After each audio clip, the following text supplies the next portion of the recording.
Mantra TV நேயர்களுக்கு என் அன்பான வணக்கம். இந்த சேனல் வழியாக உங்களை எல்லாம் சந்திப்பதிலே மட்டற்ற மகிழ்ச்சி. இந்த சேனலுக்காக நீங்கள் தொடர்ந்து கொடுத்து வரும் ஆதரவுக்கு கோடான கோடி நன்றி. தொடர்ந்து இந்த நிகழ்ச்சியை பாருங்க, சப்ஸ்கிரைப் பண்ணுங்க, இந்த சேனலுக்கு தொடர்ந்து ஆதரவு கொடுங்க. நிகழ்ச்சிக்குள்ள போலாம்.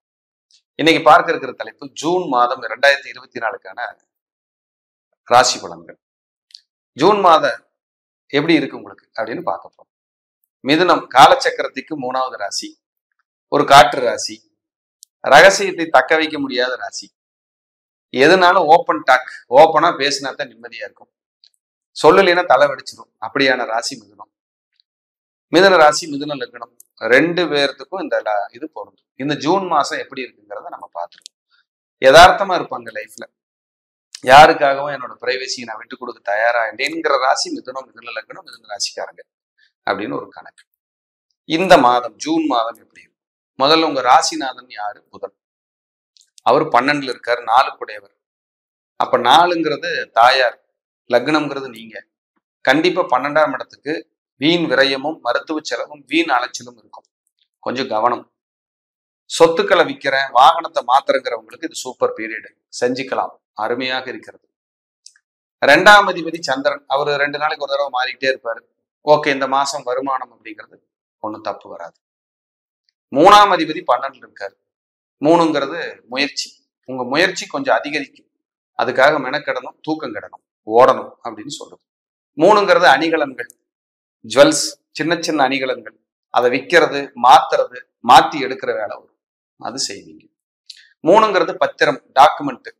12ங்கிறது விற்பனை. ஒரு டாக்குமெண்ட் இருந்தா ரெடி பண்ணி அந்த இடத்த வித்து ரிலாக்ஸ் ஆகுறது அப்படின்னு ஒரு கணக்கு சொல்லுது. 3ங்கிறது 3ஆம் இடம் அப்படிங்கிறது உங்க முயற்சி. 12ல இருக்கிறதுனால கொஞ்சம் முயற்சி வீக்கா இருக்கு. அது ஜூன் 15க்கு மேல மாறிடும்.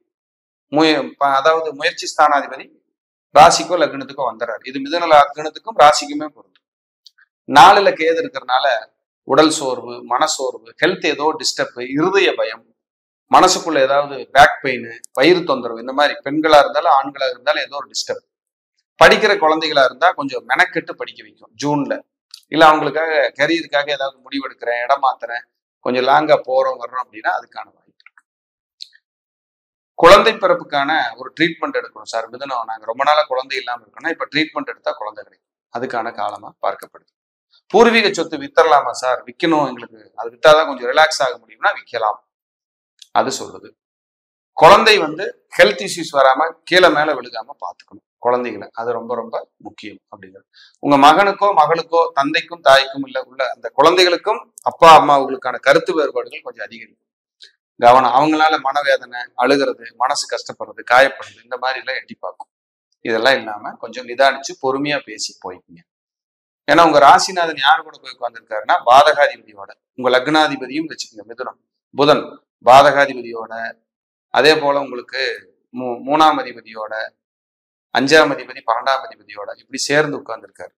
அது ஒரு விதத்துல நன்மை, ஒரு விதத்துல தீமை, ரெண்டு கலந்துதான் நடக்கும். சுபகாரியத்துக்காக முயற்சி பண்றவங்க ஜூனுக்கு 12க்கு மேல அந்த சுபகாரியம் எல்லாம் உங்களுக்கு பலம். கல்யாணம், காதுகுத்து, சீமந்தம், வீடு கிரக பிரவேசம், இதுக்கான முயற்சிகள் பண்றேன் அப்படிங்கிறவங்களுக்கு அது பலிதம் பண்ணி கொடுக்கும், நல்லா இருக்கும். ஏதாவது முக்கிய முடிவுகள் எடுக்கிறீங்கன்னா அதுக்கு ஒரு பலமா இருக்கும் அப்படிங்கிறது ஒரு கணக்கு. அதே போல இதுல முயற்சி ஸ்தானாதிபதி ஜூன் 15க்கு மேல மாறுறதுங்கிறது, இனி எடுக்கிற முயற்சியில ஜூன் 15க்கு மேல வெற்றி. 5 குடையவனும் முயற்சி ஸ்தானாதிபதியும் லக்னம் ராசியாதிபதியும் புதனும் சேர்ந்து ஒன்னா வரப்போறாங்க. ஜூன் 12, 13க்கு மேல ஆல்மோஸ்ட் 3 பேர் ஒன்று சேருவாங்க. இது முக்கூட்டு கிரகங்கள், ரொம்ப விசேஷம். எல்லாமே பலிதமாகும். ஜூன் 12, 13க்கு மேல மெல்ல ரிலாக்ஸ் ஆவீங்க மிதனத்துக்காரங்க, மிதன லக்னக்காரங்க. நிறைய ஆப்பர்ச்சுனிட்டிஸ் கிடைக்கும். படிக்கிற குழந்தைகளா இருந்தா பிரம்மாண்டமான வெற்றி கிடைக்கும், வளர்ச்சி கிடைக்கும் அப்படிங்கிறது கணக்கு. இதெல்லாமே ஒரு 80% கண்டிப்பா பொருந்தி வரும். உங்களுடைய சுய ஜாதகத்தையும் நீங்க பார்த்துட்டீங்கன்னா இன்னும் கூடுதல் பலமாக அது இருக்கும் அப்படிங்கிறதுல மாற்றுக்கிறதுக்கு இடமே இல்லை. அதே போல இப்ப இருக்கிற மாதிரி உங்களுக்கு நிலைகள் இருக்காது. ஜூன் 12, 14, 15 அந்த மாதிரி தேதிகள்ல மாற ஆரம்பிச்சிடும். கொஞ்சம் நெருக்கடிகள்லாம் குறைய ஆரம்பிக்கும். 6ஆம் அதிபதி 11ல் இருக்கிறதால் வழக்கு வெற்றி, வியாதியினால் ஏற்படக்கூடிய வியாதிக்கான இது வெற்றி, அதாவது வியாதி போய் நலம் பெறது, வம்பு வழக்கு, எதிரிகளை வெல்லுகிறது, சத்துருக்களை சம்ஹாரம் செய்கின்ற மாதிரியான ஒரு அமைப்பு. சம்ஹாரம்னு என்ன? அந்த பகையை முறியடிக்கிறது. போப்பா பார்த்துக்கலாம் அப்படின்னு. வழக்கு வெற்றி, வழக்கு உங்களுக்கு சாதகமாக வரக்கூடிய காலம். 6-11 தொடர்பு உங்க லக்னத்துக்கு. இப்போ 6-11 வழக்கு வெற்றி தான். ஒரு விசேஷம், ஒரு விபரீத ராஜயோகம் மாதிரி. அது நல்ல வேலை செய்யும். குழந்தைகளுக்கு ஹெல்த் இஷ்யூஸ் வராமல் பார்த்துக்கணும். இதுல 7ஆம் அதிபதி 12ல போய் மறையிறார் குரு. அப்ப உங்களுக்கும் உங்க மனைவிக்கு கருத்து வேறுபாடு வராமல் பார்த்துக்கணும். அதோட ரொம்ப ரொம்ப முக்கியம் உங்க பார்ட்னரோட கருத்து வேறுபாடு வராம பார்த்துக்கணும். 2வது குழந்தை இருந்தா ஹெல்த் இஷ்யூஸ் வராம முன்னெச்சரிக்கை நடவடிக்கை எடுத்துக்கிறது ரொம்ப ரொம்ப நல்லது அப்படின்னு ஒரு கணக்கு. மனைவி பேர்ல இருக்கிற சொத்துக்கள், பார்ட்னர் பேர்ல இருக்கிற சொத்துக்கள் எல்லாம் வித்து நான் ரிலாக்ஸ் ஆகணும்னா 8ஆம் அதிபதி 9ல் இருக்கிறதால ஆயுள் பங்கம் இல்லை, கவலைப்பட வேண்டாம். பயம் இருக்கு நிறைய பேருக்கு, மரண பயம், எனக்கு அப்படி ஆயிருமோ இப்படி ஆயிருமோ. இது ஓரளவுக்கு சுமூகமாக இருக்கிறது. இது உங்க சுயஜாதத்தை வச்சு நம்ம அப்புறம் பரிசோதனை பண்ணா அது இன்னும் கூடுதல் பலனை சொல்லும். 10ல் ராகு, 10ல் ஒரு பாவியாவது இருக்கணும், பாம்பாவது இருக்கணும். 10ல் பாம்பு உட்கார்ந்து இருக்கு ராகு, அப்ப தொழில் மேன்மை உண்டு. 11ல் செவ்வாய், அது ஒன்றும் மோசம் கிடையாது. 11ல் செவ்வாய் இருக்கு, உபஜயஸ்தானம். ஆனா 12ல் 4 கிரகம் போய் உட்காந்துருக்கு மாச ஆரம்பத்திலேயே. அது ஜூன் 12, 13, 14க்கு மேலதான் மாற ஆரம்பிக்குது. மாறும்போது ஜூன் மாசம் முதல் பாதி கஷ்டமாகவும் 2வது பாதி விமோச்சனமாகவும் இருக்கும். வளர்ச்சியை நோக்கி பயணம் சூப்பரா இருக்கும். அதே போல புதிய திருமணம், குழந்தை பேரு, இதுக்கான முயற்சிகள் எல்லாம் பலிதமாகக்கூடிய காலமாக அது பார்க்கப்படுது. இப்ப ஜூன் மாசம் ஆல்மோஸ்ட் மிதுன லக்னம், மிதுன ராசி அன்பர்களுக்கு நல்லா இருக்கும். அதே போல பிரம்மாண்ட சொத்துக்களுக்கு நீங்கள் அடி போடுறீங்க, ஒரு நல்ல விஷயமா இருக்கு, வளர்ச்சி அடையணும் அப்படின்னா அதுக்கான முயற்சி எடுக்கும் போது மிதுன ராசி, மிதுன லக்ன நண்பர்களுக்கு ஒரு பிரம்மாண்டமான ஒரு வளர்ச்சி கட்டாயம் அது கொடுக்கும்.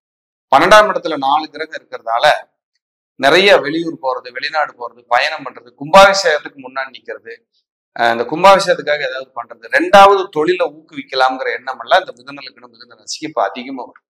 அதுக்கான பார்ட்னர் வருது, இல்ல குழந்தைகளால சப்போர்ட் கிடைக்கிறது, குழந்தைகளே நிர்வாகத்தை பாத்துக்கிறது, இதுக்கு நான் முயற்சி பண்ணிட்டு இருக்கிறேன் சார்னா இதெல்லாம் பர்ஃபெக்டா நடக்கும்.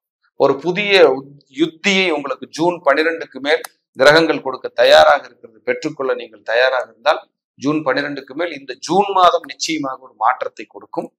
உங்களுக்கு பெருமாள் வழிபாடு, குறிப்பாக சக்கரத்தாழ் வழிபாடு, சக்கரத்தாழ்வார் வழிபாடு, குறிப்பாக திருமோகூர் சக்கரத்தாழ்வார் மதுரை பக்கம் பிரார்த்தனைகள் வைங்க. நல்லது நடக்கட்டும். வாழ்க வளமுடன். நன்றி, வணக்கம்.